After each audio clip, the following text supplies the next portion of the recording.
kahle ngibonga ithuba engilinikwa namhlanje nalokuthi ngikhulume ngoShembe. Nami Nazaretha bengithi mhlambi njengoba ngila ngizolalela abanye bethu bekhuluma ngoShembe.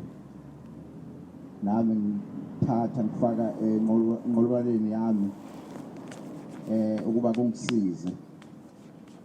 Ngiyacela ke Nazaretha ngesihlabelelo ngamavesi nje ambalwa sika 81. Thixo unamandla onke asiphe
ngizocela omunye angifundele incwadi kaMateyu 5 verse 1 aqala khona verse Nazaretha maseyitholile umuntu okhona ngifundele la njengoba sihlangene kangaka siba ngaka la enkonzweni size kuShembe Nazaretha la sizokhuluma ngemisebenzi kaShembe. uShembe ethunywa uNkulunkulu ukuthi azomela isizwe esimpisholo, isizwe esinsundu. Kuseyitholela ngifundela Mateyu 5 everything. Yeah. Lapho ngaphinda ngaphakamisa amehlo ami. Uthi lapho ngaphinda ngaphakamisa amehlo ami. Ngabona bheka-ke umgulu wencwadi ondizayo. Bheka-ke umgulu wencwadi endizayo. Yase ithi kimi. Ubonani na? Ngathi mina. Ngiyabona umgulu wencwadi endizayo. Ubude bawo izingalo ezingama-20. Inkosi kubusise ngesithi. Akuyona le ncwadi lena kodwa ke ngiyabonga. Nazaretha uShembe ekufukeni kwakhe kulelizwe wafika wasimela wathi uShembe thina njengoba singabantu abamnyama ukhona wethu uNkulunkulu owasidala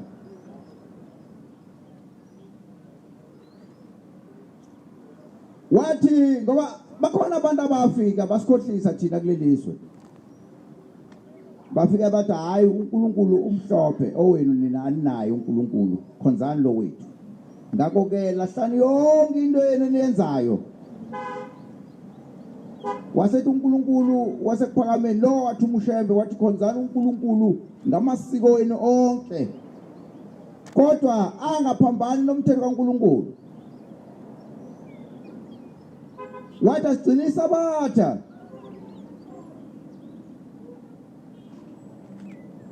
iSabatha libalulekile eNazaretha kakhulu kuthiwa enye indoda yathi ihamba lapha eGoli edorobheni iNazaretha ayibingayanga eSabatheni yafika yabona ikhabitshi elikhulu yathi iyalithenga yathi sazokhipha imali yezwe lihlabelela lithi mbongeni uJehova amaNazaretha lezizukulwana zenu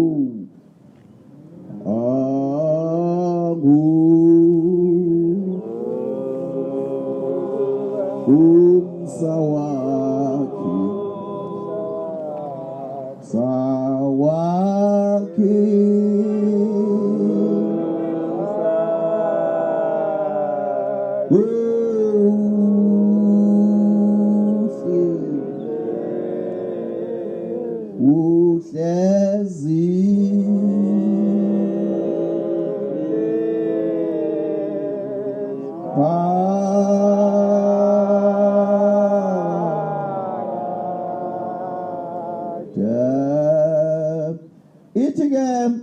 uthi noBaba wasephindisa imali yakhe ayibuyisele ephaketheni waseqoqa konke kwakhe wahamba wendlini wayothatha iNazaretha wasehamba eSabatheni angazi ke ukuthi bakhona abangakwazi ukuze enkonzweni bengayile emsebenzini bengabambekile ngenxa mhlambe yomsebenzi noma izinto ezinye ezibalekile zabelungu uvuke uhambe uyokwenza shopping yeSabatha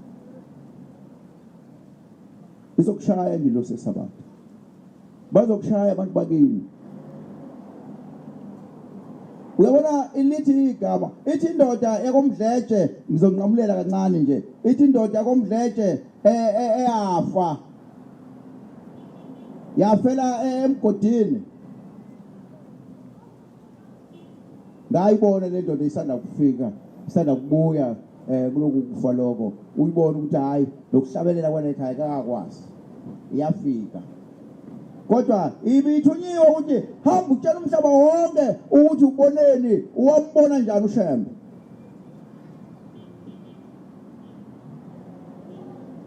ithi yafa le ndoda ekufeni kwayo yahamba yatshengiswa zonke indawo ezimbi nezinhle itshengiswa lezo ndawo ngokomoya kodwa la ngifuna ukuya khona ithi yafika ekugcineni isitshengiswa izulu ifike lekuleyo ndawo ithi yabona imndeni ihleli ngaphandle umndeni wakomqwadi umndeni wabuthelezi umndeni wakuNyangane nawo ya bahleli baningi uthi lathi izwi uyayibona le mndeni mntanami wathi baba uthi wale mndeni ilindile ayinayo umuntu ongayimela emhlabeni kuleli bandla lamaNazaretha ukuze ingene emzini okhazimula ngaphezulu nenyanga kufuneka ukuthola izizukulwana hlezini mina njengoba ngila nesizukulwana esinjalo esakhethwayo ngikhethwa abantu bakithi kuthiwa angiyobamela kuleli bandla ukuze bakwazi ukungena emzini oyingcwele manje angizile eSabatheni ngihamba yokwenza window shopping bawumela ubani ubalothi mbongeni uJehova amanazana nezizukulwana ohlabelela la ukuze nabo bahlabelele le ngoba phela bona basekho enyameni bona basemoyeni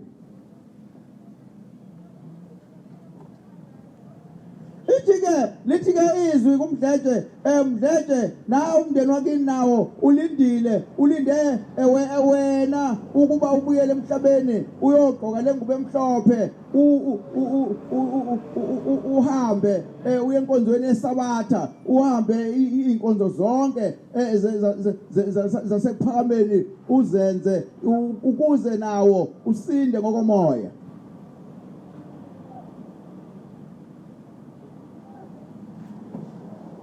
Mkhulu Shembe Nazareth. Ithi indoda yomsuthu ixoxa udaba lwayo ithi yona yazalwa engenawo amathambo. Yayithi uma ilaliswe phansi ibe yinto nje yazi into engathi inyoka noma yini ilaliswe phansi uthiwa kodwa kwafika ilanga lamaAfrika inkosi yasekuphakameni kuthiwa bese beyithatha abazali bayo bayisenkosini uma befika bethi baba nanga umntwana esamphiwa uNkulunkulu wazalwa engenawo amathambo. Yasithi inkosi hambani nothenga uVasilina nikha amanzi nize nawo. Base bahambe beyokulanda lokho yakubusisa yathi nizokhothisa amafutha la nimphuzisa lamanzi nimgeze ngamanzi nimgcoba uVasilina umzimba wonke. Le ndoda yaganwa amaNazaretha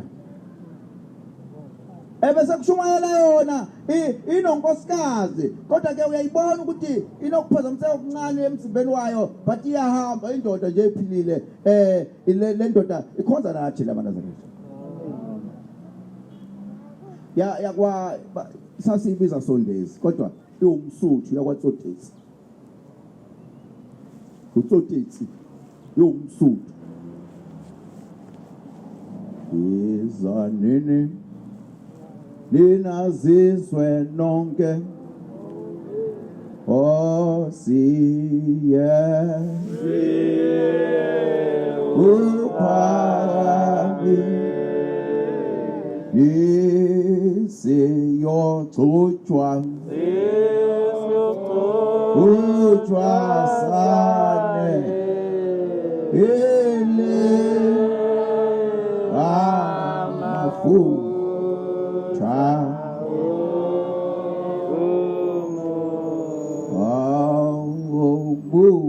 Sasuya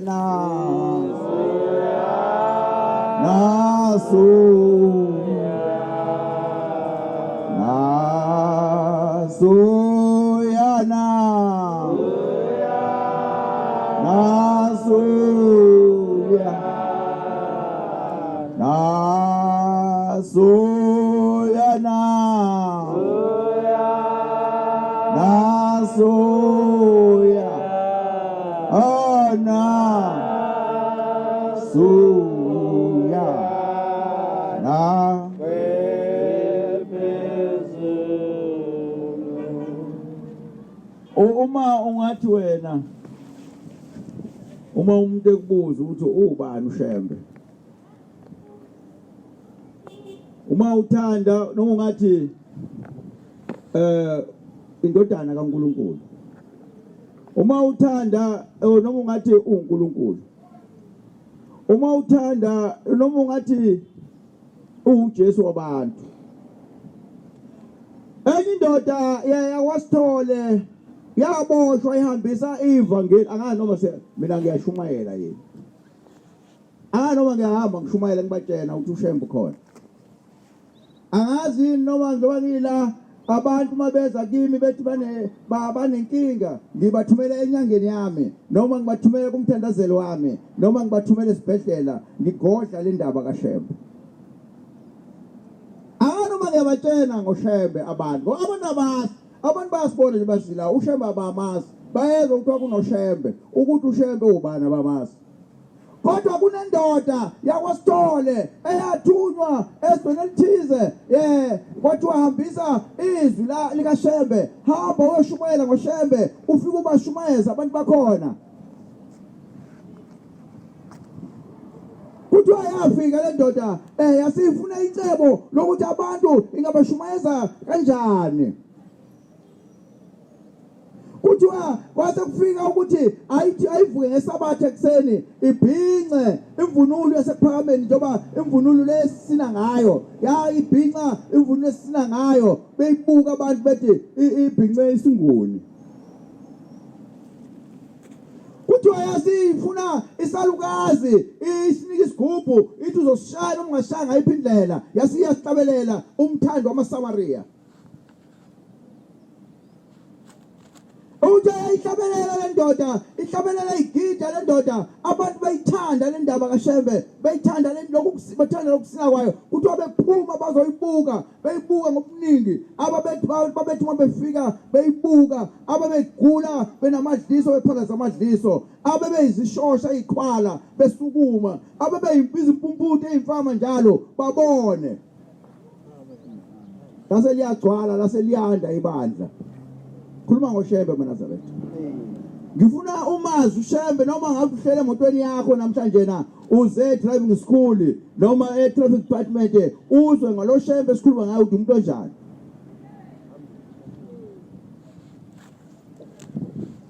Kuthiwa le ndoda yayine-business idayisa izinkukhu kwayo base bayibopha belungu. Kwakuyizikhathi ezinzima lezakhathi abantu ababekala ukubona ukuhlakanipha bethi hayi asifuni ukuphathwa belungu. Kuthiwa abelungu base bayayibopha le ndoda yayinesihluthi seyinwele netshebende. Kuthiwa yasithi base bethi abelungu awusitshene yini le nto kuyo yasithi INkonzo. Kuthiwa base bayayibuza ukuthi uphila ngani usebenzaphi yasithi nebusiness lenkukhu. Yasithi ubani umuntu omlandelayo base yasithi ngilandela uShembe yasiveza ifoto lika Shembe. Uma iveza ifoto lika Shembe umkali wendlela uthiwa enezingilosi la niyalazi leli foto eneyingilosi eyindizayo la ngasekhanda lakhe.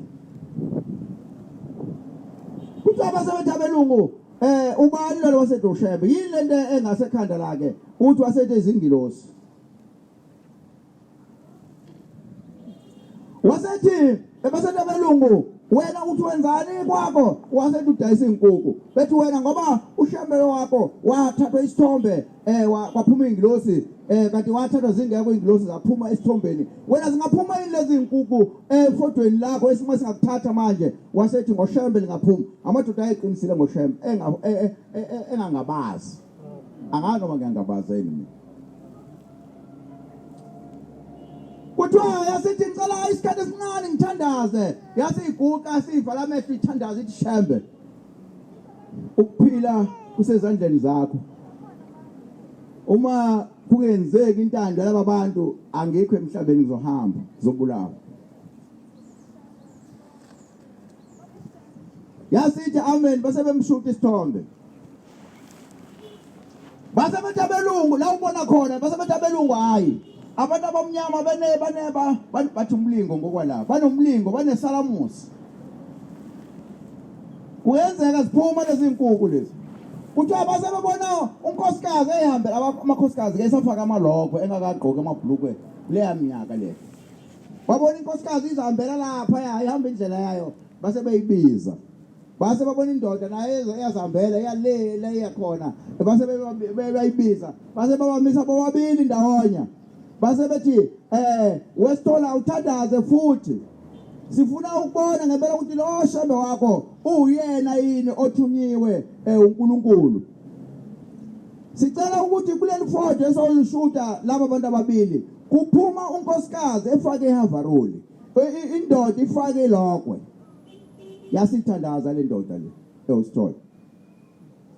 Uma ithandaza ithi Nkosi ngicela ukuthi kwenzeke intando yalaba bantu ngoba ngempela ngizobulawa kuyothiwa ngumphunguli.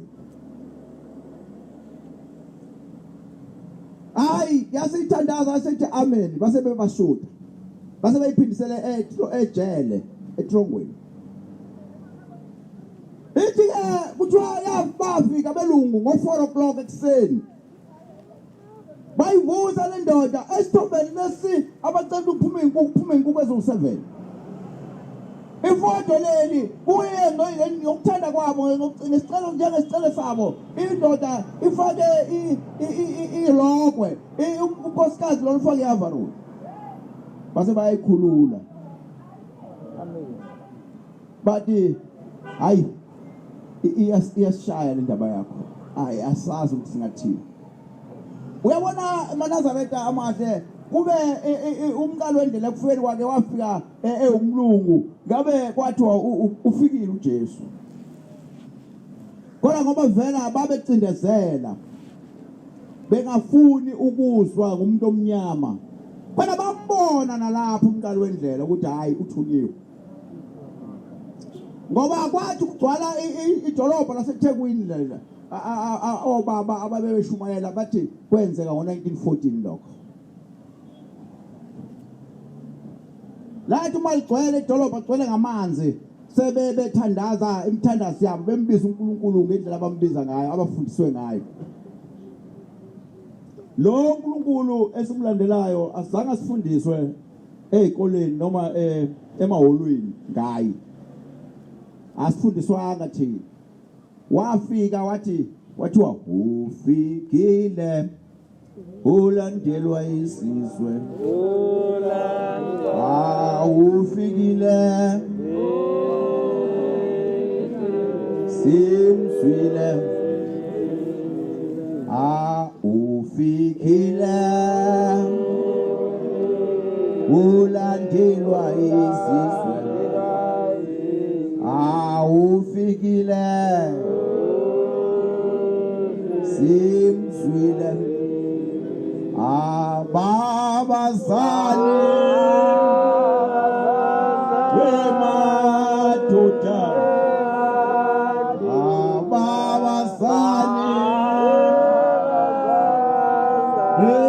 esizwe lonke, babazali iwe madoda, babazali isizwe lonke. Apha amaNazaretha lawa ethi makufika inkosi noma kufika umfundisi ngibona kugcwele itruck noma yamakhumbi kuyobhaptizwa amaNazaretha. Kuyicala lokho ukuthi uthatha umakhelwana wakho umazi ukuthi akalona akazange waqalisa kuba iNazaretha, azange waqalisa ukulandela la uthi asihambe uyobhaptizwa. Kuyicala libovu kakhulu lokho. Kuyicala libovu kakhulu. Ungamshumayezi nje uzena eSabatheni eSabatheni noma elandela nje u6 months noma unyaka uma sekuthiwa kuyabhaptizwa. Akuyona inkolo elula lena amaNazaretha. Uthatha umuntu ongakayazi le ndaba kaShembe uyumfaka emanzini anika ithikithi eligumunyaza ukuthi uyilungu kanti haya kufanele asikafika isikhathi. Kuthiwa inkonzo omuni ehlule inkonzo. Kuthiwa inkonzo omuni ehlule inkonzo. Inkonzo enjalo okuhlala emancansini okuhanjwa ngeenyawo.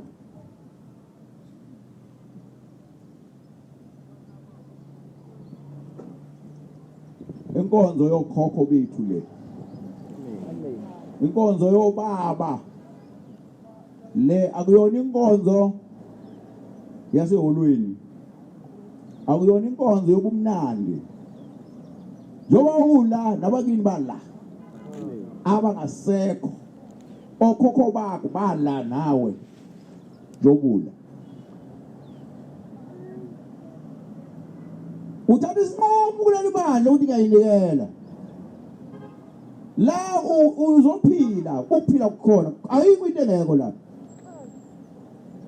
akuthwalwa la noma uzofuna into uyinikwa ngabakini labo hamba nabo njengoba bakhona la. Nkosi ubusebuswe.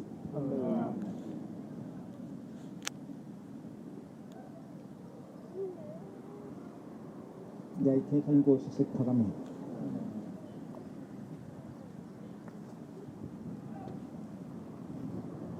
ngicela ungile esihlabeleleni eli-1 136 isikhathi asekho ngizokhuluma nje mhlawumbe indaba eyodwa kuphela bese ngihlala phansi. Omunye angivulele eBhayibhelini incwadi uShumayeli 7 verse 16 to 17. Mina ngabizwa ngezwi lakho,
indlu noma ngithi siyababingelela abayingcwele bonke abasendlini kaNkulunkulu.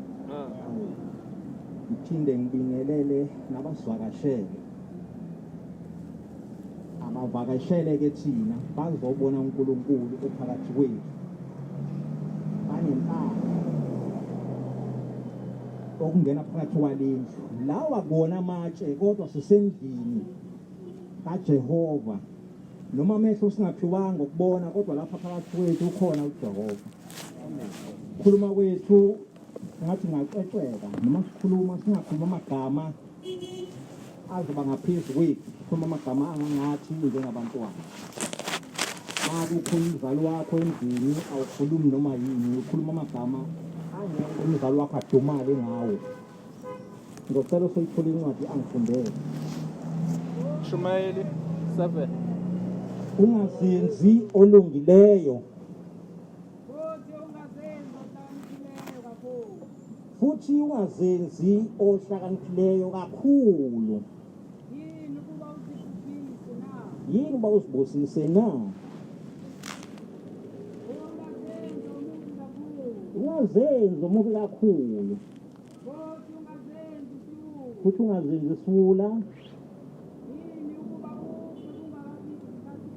yini bawufe ngayo isikhathi sakho na yabonga Gumede lencwadi ke ikhuluma nami angikhulumi nabanye abantu mina ke mangikhuluma kuyafika kumina ukuthi ngizibuze mina ngoba mawuguqa phansi kwabangcwele kuyenzeka mhlawumbe omunye umuntu angazi-ke mina omunye umuntu kuyafika ukuthi yena mhlawumbe ukhuluma phansi kwabangcwele ngoba nabo ungcono noma mhlawumbe ngoba ehlakaniphile noma mhlawumbe enokukhuluma okuzwakalayo kunokwabanye abantu awukhulumi la ngoba naku ukuthanda wena nami bengingazi ukuthi ngizokhuluma futhi babe kuyangami babunyangane bezokhuluma ngiyathale seqeda yonke inkulumo ngoba ukholwa kwaleli bandla kukholwa kuphethwa uNkulunkulu awusichithile 195 isitabelelo ngeke ngistabelele uverse 4 wakhona uthi nguyena wangithatha uverse 4 ngengizile ngingathi into engekho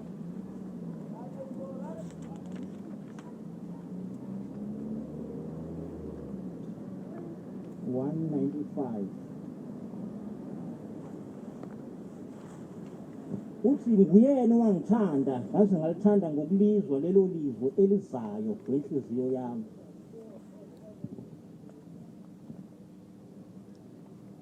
uma ulokukholwa noma ngabe ucabanga ukuthi kuba kukhona ukuthi sasilandela abazali bethu kodwa khona isikhathi la uzahlukanisela khona wena ngaphambi kokungena emanzini ubhabhadiswe sabathe isifungo sobunazareth sekhona nokukhuluma ukuthi khona amanazaretha angaphandle awekho amanazaretha angaphandle amanazaretha ilawo agqonge mhlophe anqobile athabatha isifungo azinikela phambi kaNkulunkulu laba abanye abangaphandle singasho sithi amanazaretha akusasa masithanda kodwa ukuthatha isifungo sokunazaretha kunemithetho yakhona obekelona leyo babunyangane ekhuluma ngayo ukuthi kufanele wazi ukuthi ubuzahlukanisile wena ngeSabatha zobula phambi kaJehova uzoveza phambi kwakhe ukuthi usaphila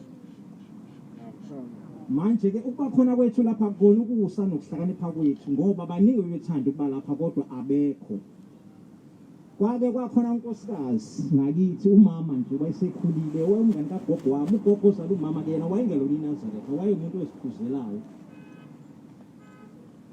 abeke behlaleke bemnandi behlale ndawonye bencokole kuyothi ke mase kushaya ikhathi zokuthi yagoduka lo nkosikazi ebusuku wegane kaNgcobo kodwa eganeni kwakhe wayengasahlali nomyeni wakhe wayesehlala emzini nje wakaNgcobo umyeni wakhe kwakukhona ungazwani kahle ngikhuluma indaba kaNkulunkulu ukukhandwa le ngikhuluma ngakho kulapha esitabeleni 195 verse 4 ukuthi noma silapha sithandiwe sithandwe uShembe ngesikhathi ehlele nogogo beyishayela into zabo wayekethi lo nkosikazi mayisegoduka ecele ngomthelezelo kwase inkosi uNyangane izulu ebusuku ngo10 shiye phansi incwadi ngifunda ngishiye phansi athi ngomthelezele khona indaba ayisabayo lomhoshi wakuduma ukuthi bekunelwane kangazi ke kwakuyilwane ezini kodwa wayethi kumele ngamdlulisa khona nje kobe sekuphelele